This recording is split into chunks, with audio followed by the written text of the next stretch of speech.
The world's on fire. Our river's gone dry. The rich are getting richer. They've left us out here to die. Mass migration. We got no place to hide. Who's against us? Who's on our side? Are they too dumb or are they just in on it? Liars and cheaters, a red hot grip. Ditch the gaslighting gas bag that speaks in code. He's a faker, a shaker, a pontificating pantload. In this house of mirrors, we've hit the wall before it's too late. Let's go. Come on, y'all. It's border to border and coast to coast. It's real, it's facts, and it ain't no hoax. It's Podcast by George, and it's showtime, folks.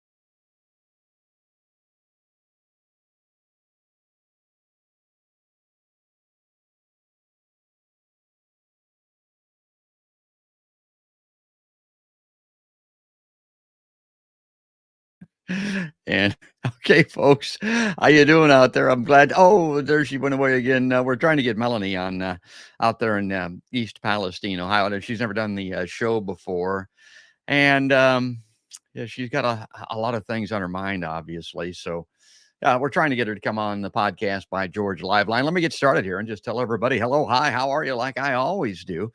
Our live line guest today, who we're trying to bring on, is Melanie Donnell. She's on the Podcast by George live line out there in Ohio. She's the owner and CEO at Galaxy Cornhole, originally from Chippewa, Pennsylvania. She lives on the outskirts of East Palestine.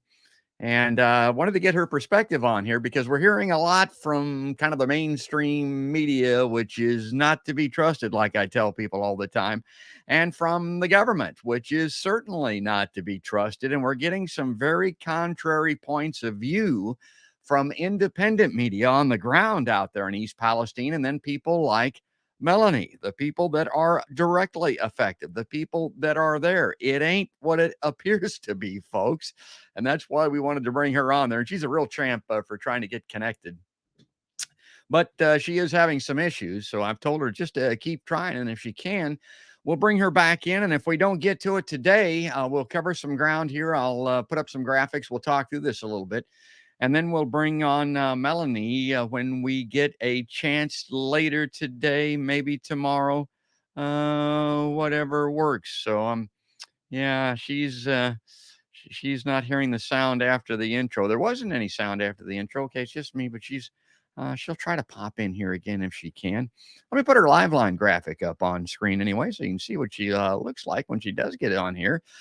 There's Melanie. She's scheduled to be on just as soon as she can. She is with her cap and winter coat on. It's cold out there, folks, and that plays into it a little bit. And let me get started here. I'm going to bring up kind of a what in the hell news, and it's all related to East Palestine. So this will get to what I'm talking about. And the state of journalism in this country is in some serious flux, folks. I got to tell you, and I cite Associated Press all the time. And this is some of their reporting. Associated Press, the EPA orders pause of derailment containment, contaminated waste removal. What? You're putting a pause on it? East Palestine, Ohio. Federal environmental authorities have ordered a temporary halt in the shipment of contaminated waste from the site of a fiery train derailment earlier this month in eastern Ohio near the Pennsylvania state line.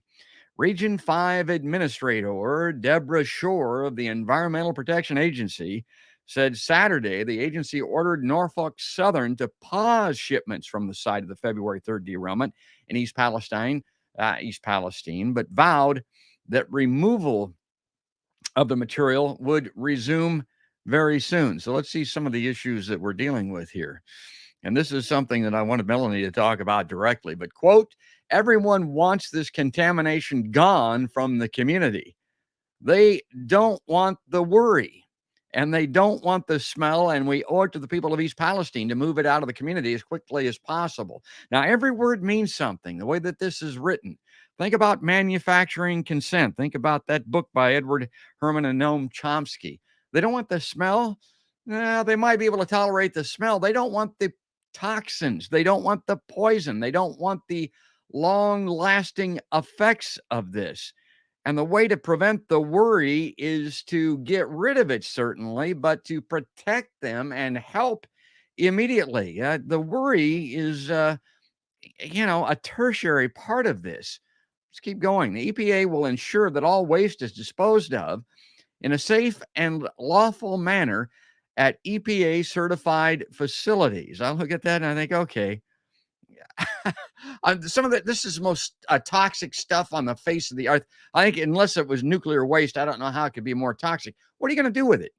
Where are you going to take it?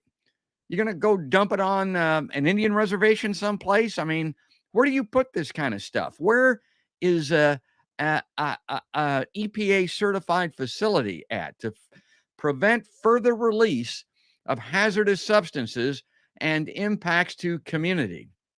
Again, I'm very interested in how that's done, Shore said. She said officials have heard concerns from residents and others in a number of states and were reviewing the transport of some of this waste over long distances and finding the appropriate, permitted, and certified sites to take the waste. So is it coming to a neighborhood near you, folks?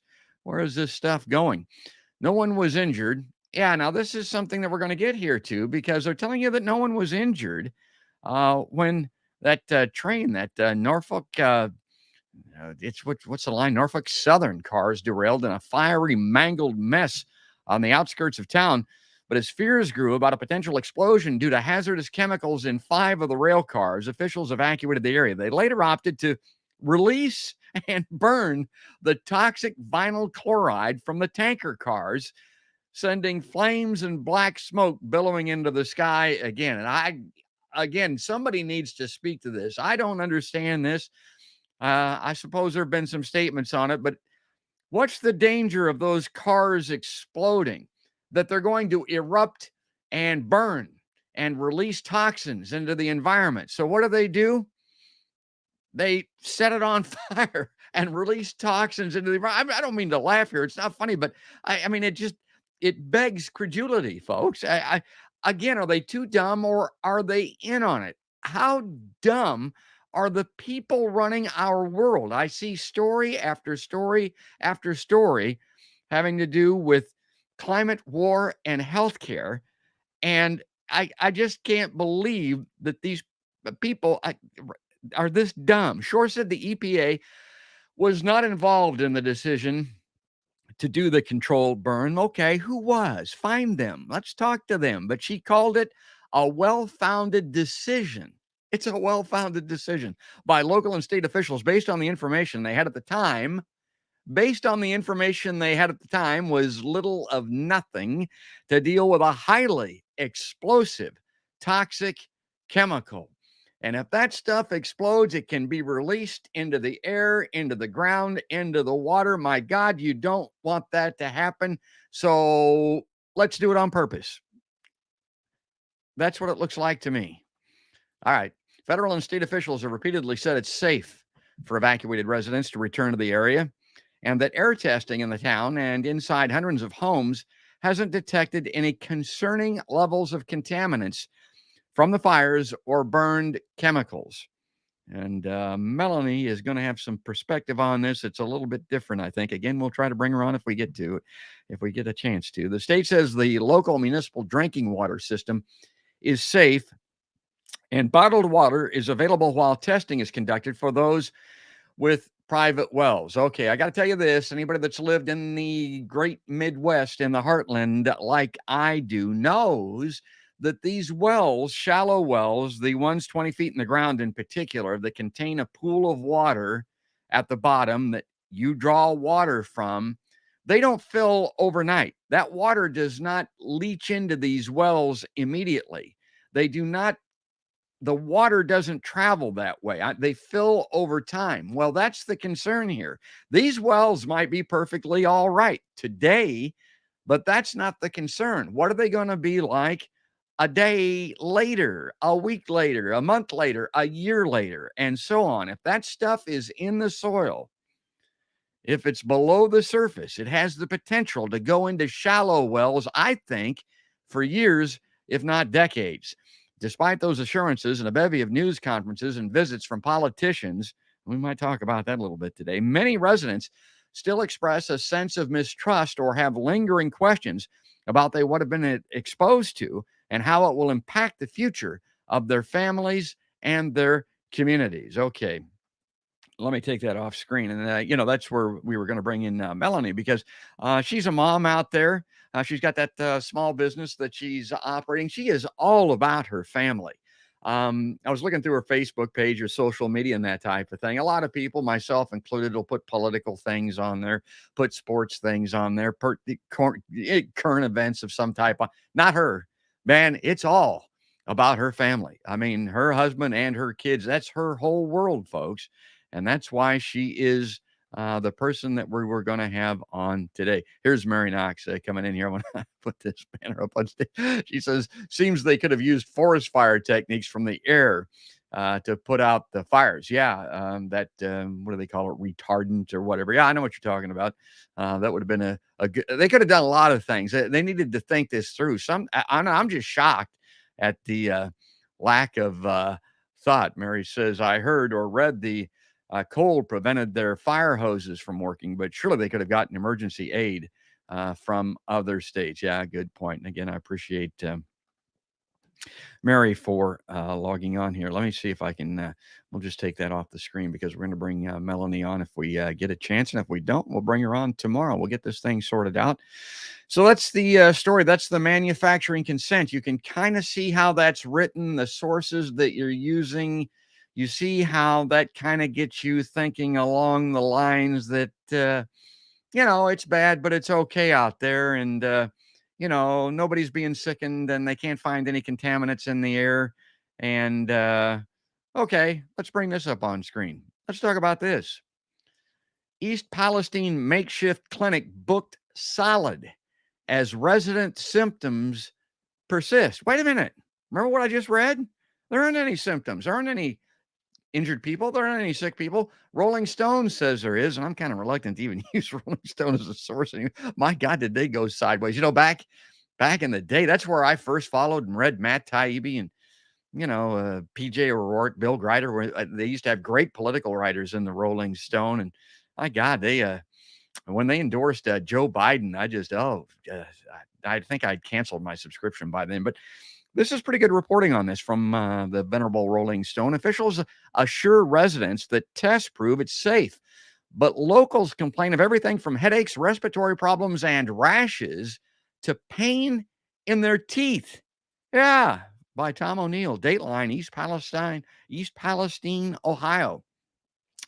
Residents suffering ailments in the aftermath of the recent train derailment here came to a makeshift clinic Tuesday with their symptoms, stories, and perhaps more pointedly, their frustrations. It's been 3 weeks since the derailment resulted in a massive toxic spill, and a faint chemical smell still fills the air. And you know what I've said, and I even brought this up during COVID. I mean, if you can smell something, it's in the air. If you can smell it, if it's floating around out there, and this has to do with CAFOs here in the Midwest and all that type of thing. It can't be good for you, but people will dispute that. They're trying to tell you, yeah, you can smell it, but it's not affecting you. I think it is. Local hospitals and clinics have treated hundreds of people for a wide range of ailments associated with the spill, including headache, respiratory problems, eye irritation, rashes, and dizziness. The first patient, and that was noon sharp, it says, that was on Tuesday, was Matthew Stokes. It was by appointment only, 43, a welder for Serum Fab, a manufacturing company overlooking the train tracks. He was there for the initial cleanup effort when, quote, they took one scoop of dirt and the senior maintenance guy with me had to take a knee. I had to grab hold of something. I can't explain it. I've never been exposed to toxic stuff. His symptoms are typical. But he added, even my teeth hurt. I can't breathe. I got the shit in me. He's fortunate to live out of town, but like many residents here, he's also trying to return to normalcy with schools and businesses recently reopened. But normalcy for him just got a new definition. On Friday, he came home to learn that his wife is pregnant. He worries not only about today, but a decade from now. That's what I was talking about, folks. And we've got a film clip with Aaron Brockovich. We're going to be talking about this. This is a long haul, long term thing. The media is going to walk away from this like they always do. These people in that area, immediate area, and miles surrounding are going to be dealing with this for a long time. Quote, it's in the air. You can't fight what you can't see. He was told to carefully monitor his symptoms. That's highlighting his mind. Even as people share stories with each other about physical symptoms that just won't subside. Yeah, wait a minute. I'm seeing reporting that's saying that people haven't been injured. There aren't any symptoms that. No, they're not only are the symptoms, there are people that can't shake them.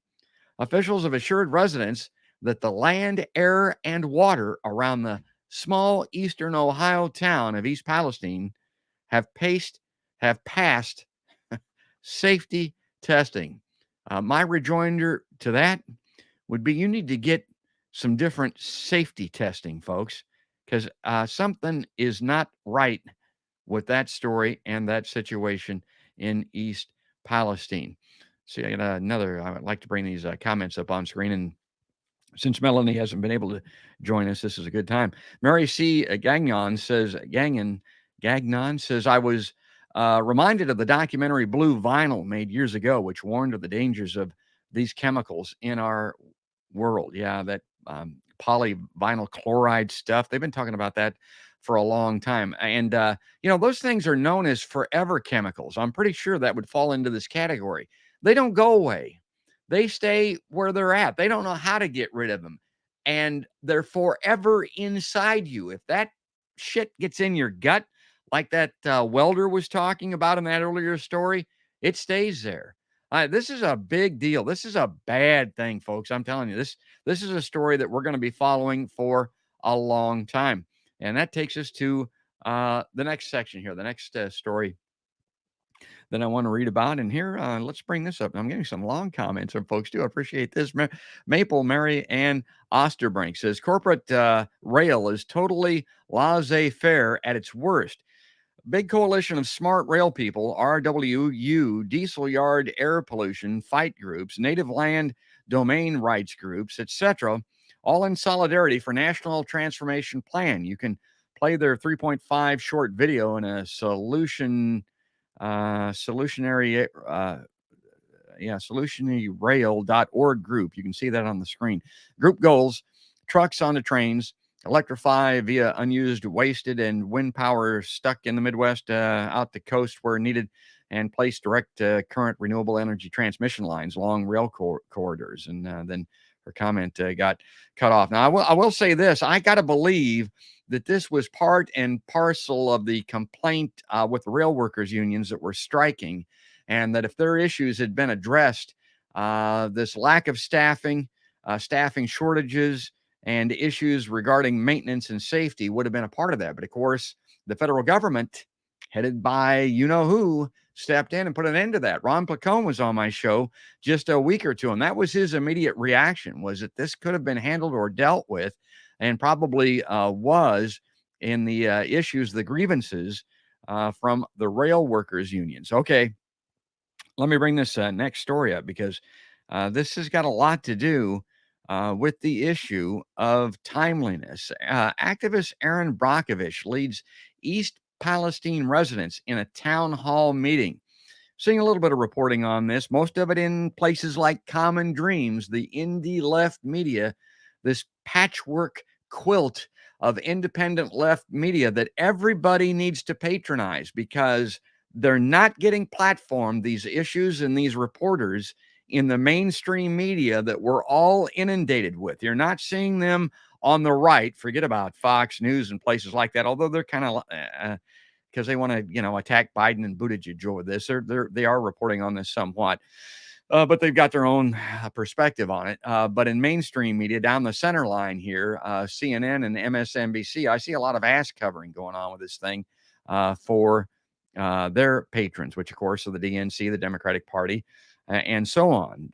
Common Dream says, quote, unfortunately, this is not a quick fix, activist Aaron Brockovich said to a packed crowd in an East Palestine, Ohio high school auditorium Friday night. This is going to be a long game. About 2,500 people and 100 reporters attended the town hall meeting, with the crowd spilling into a local school gymnasium. Brockovich, who became an activist in 1993, battling Pacific Gas and Electric Company over groundwater contamination in Hinckley, California, told the audience to fight back and trust their instincts. Quote, you start getting 50 and 100,000 pissed off moms together, I'm telling you right now, things change.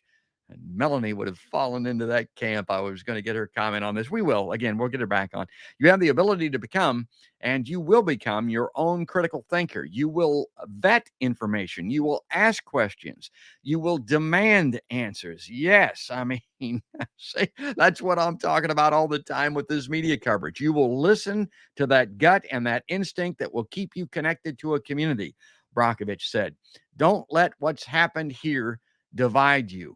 And this is the point that I make all the time. When these things come up and you go, what in the hell? Ah, there it is. There's the graphic with these news stories. I don't care if it's Nord Stream 2. I don't care if it's Russian bounties in Afghanistan. I don't care if it's East Palestine, Ohio, telling you that burning this stuff is acceptable and that everybody out there that's smelling it is just fine. I mean, use your common sense, because it looks to me like some people aren't.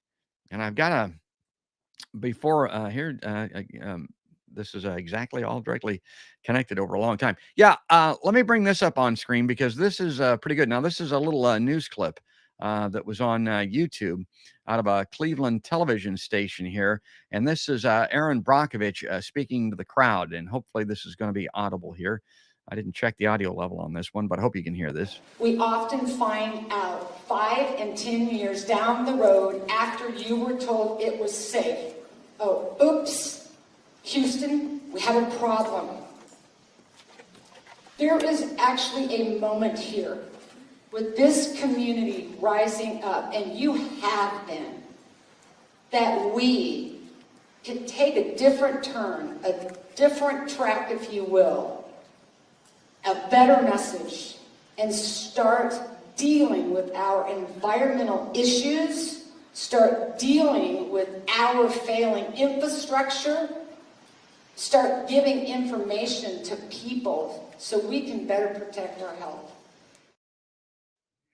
Yeah, that's a great Brockovich, as I mean, she was great.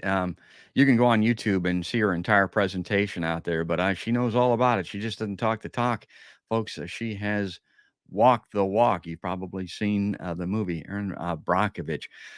Okay, I want to keep moving here. I want to get along to some things that I wanted to talk about here that I didn't think that we'd be able to get to if Melanie had been able to get on the live stream out here. And again, you've got to appreciate her situation, and I certainly do. I'm not mad about it at all. I mean, her mind is probably going, 87 different ways at once, and I get that. And trying to maybe even use the internet where she is because of the volume of, the problem with the web, maybe even where she's at. I don't know what that's like, but here's another story that I wanted to bring up. Now, this is out of Substack, and folks that saw my show here just a couple of days ago will recognize the name here.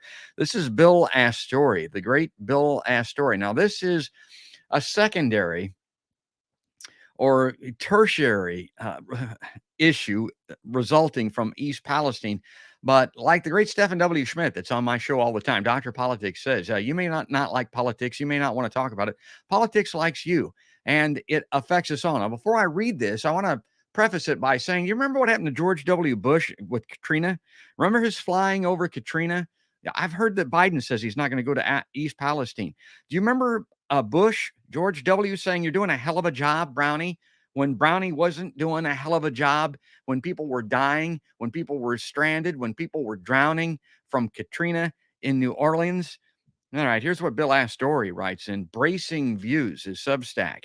The train derailment in East Palestine, Ohio on February 3rd that led to a controlled, quote unquote, explosion of toxic chemicals that's now causing sickness among residents there was preventable. Both the Obama and Trump administrations made compromises driven by rail industry lobbyists that contributed to the disaster. Yeah, did you know that? It wasn't the union and their points of view that prevailed, it was the lobbyists. Imagine that. Which is not surprising, Bill says, given the corporate capture of the U.S. government, the corporatocracy, the corporate fascism that runs America. Citizens United has a lot to do with the oligarchs are controlling us, our government, our politicians, and it's propaganda and it's brainwashing. We can't even see it at times. Think about those news articles that I was talking about. The disaster represents a bipartisan failure. Yet somehow it's the Democrats, my highlighting, who've emerged as the party most out of touch with the suffering of the people in East Palestine. What? Yeah. Let's go to the next graph here from Bill. What should have happened? Buttigieg, as transportation secretary, should have been on the ground in Ohio within days of the accident. The government should have clearly announced that the rail company would be held responsible, that the government aid would be provided, and that Ohioans would be given all the help they need to recover from the disaster. And man, this is preaching to the choir on my show because I tell people all the time, this is what I want my government to do. Instead, what do we always see? And it's because of social media, but the government has social media. The government has all kinds of resources. People, individuals, come flooding into the rescue to help these people. They're delivering bottled water in pickup trucks. They're coming out there in trailers. They're organizing. They're doing everything they can to help. And that's wonderful. God love them. Man, I really appreciate it. I really like to see that humanity. But my point is, it's what I want the government to do. Have the government do this. This is why I pay taxes. This is why I'm proud sometimes to be an American citizen, because I've got a government that's supposed to be doing this. But instead, what do? They rubber stamp, electronically transfer immediately ahead of time, above and beyond an $850 billion National Defense Authorization Act to blow the shit out of people around the planet. That's what our government is doing while people are driving pickup truck loads of bottled water to help the people in East Palestine. Bill writes, if Biden was unavailable, Kamala Harris should have joined Buttigieg because that's what vice presidents are for. Yeah, good point. Buttigieg and Harris could have seized control of the narrative. They could have admitted that members of both parties, Democrats and Republicans, were responsible, but that the Trump administration was arguably most responsible in its relaxation of rules regarding safety brakes. Yeah, Trumpies, did you know that?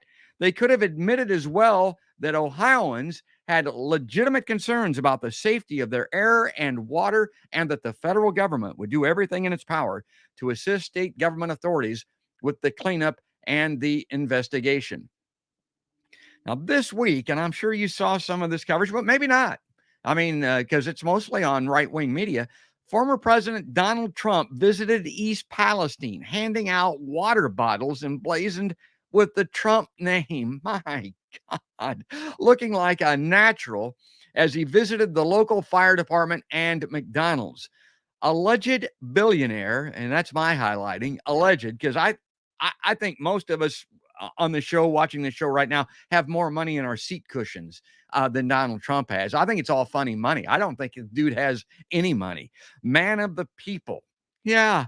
Meanwhile, President Joe Biden announced he has no plans to visit East Palestine.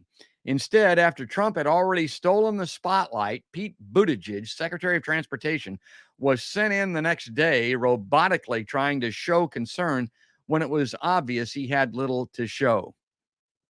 And here's a photo of the orange man there, Captain Butt Crunch at the podium. And there's a senator there. And that guy in the purple shirt to Trump's left there, that's the mayor of East Palestine. with this photo up. It's been a corporate-made disaster for East Palestine residents who have to live with the aftermath of the toxic chemical spill and explosion. Let's not lose sight of that. But it's also been a total public relations disaster for Joe Biden, Mayor Pete, and the Democratic Party, showcasing an obtuseness that is next to obliviousness. Bill's great. Bill has a story. He goes on to say, recently, Trump has released videos in which he's warned of World War III. Now, this really jumped out at me. I want people to think about this. And again, I'm reading and talking more than I normally do on the show because our guest, Melanie Donnell, was not able to make it. She couldn't get the connectivity that she needed to join the broadcast. She's a mother in East Palestine. She lives within a mile of that spill. She is worried, sick, worried to death about her family, and probably will be for years to come, because even if they pick up and move, they've been exposed. I mean, like that guy said, that welder, it's in me. Oh my God. Well, anyway, Bill says that Trump has released videos in which he's warned of World War III. Yeah. Who else is warning of World War III? The left, PBG. He advocated for peace and a negotiated end to the Russian-Ukraine war. What? Trump. Yeah, okay.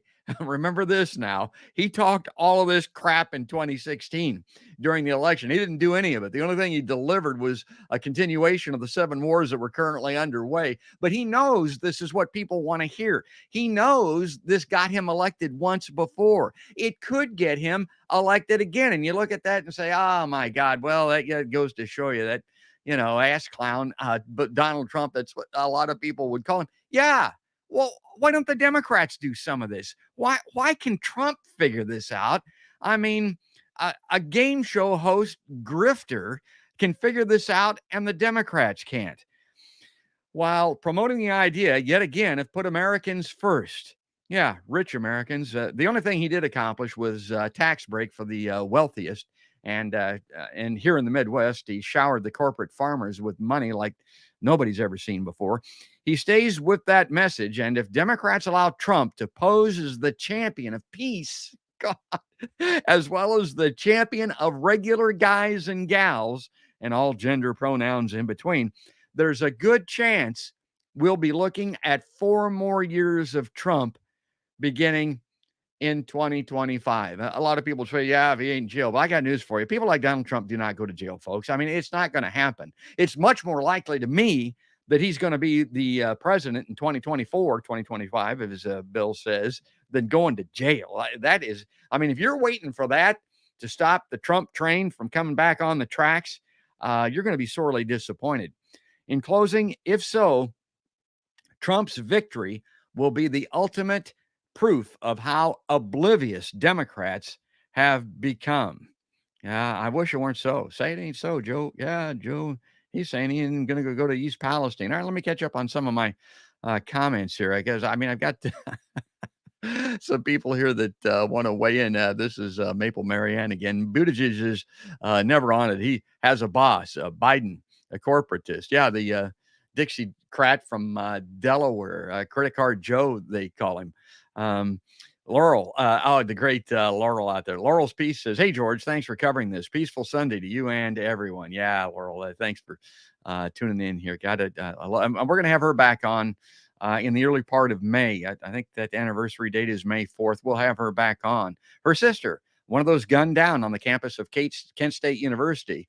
And just like Aaron Brockovich, she ain't forgetting it, folks.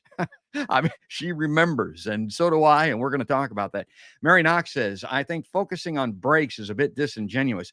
We need to put limits on the number of tankers, train speeds, and inspect all train mechanics on a regular basis. Yes, modern braking systems would help, but they still need to be inspected. Yeah, train employees are warning us that quality assurance is lacking due to new staffing cuts that were deliberately enforced to save money and increase profits. And this is amazing to me. And it has to do with like fast food workers and McDonald's and all that type of thing. It does increase their profits, but how much? And how much is it worth? Look at what it results in. But I just can't believe that these multi-million, billion companies, these Fortune 5, you can't even count the money that they make, the profits that they get. And they do this type of thing. Well, you're going to cut back on a guy working the train to save one employee's cost. To me, that's it just insanity. So I'm gonna keep bringing these up. Here's Maple Marianne, Democratic ploy. Here's a little bill to help band-aid a tiny part of any problem. Then vote more Dems. We'll do more later. Yeah, I hate that. Reminds me of Richard Nixon, of course, and the secret plan to get us out of Vietnam. All we had to do was reelect him. We didn't. We sent him out of town on a rail. Here's this uh, link that I was mispronouncing before, but it's solutionaryrail.org. There's a video there. SOLUTIONARYAIL.org / video. And I read that kind of quick, but if you just Google something similar to that, folks, you'll find it.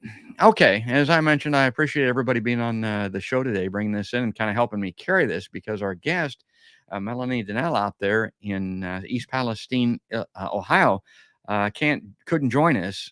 She has agreed to do this again, though, and we'll get it straightened out and we'll get her back on technically. And I think that's pretty much the stories that I had that I wanted to bring up on screen here during this particular edition of Podcast by George. I mean, I got a lot of things I can play. I can talk all day, but that's not why people tuned in today. They tuned in to hear the issue of East Palestine.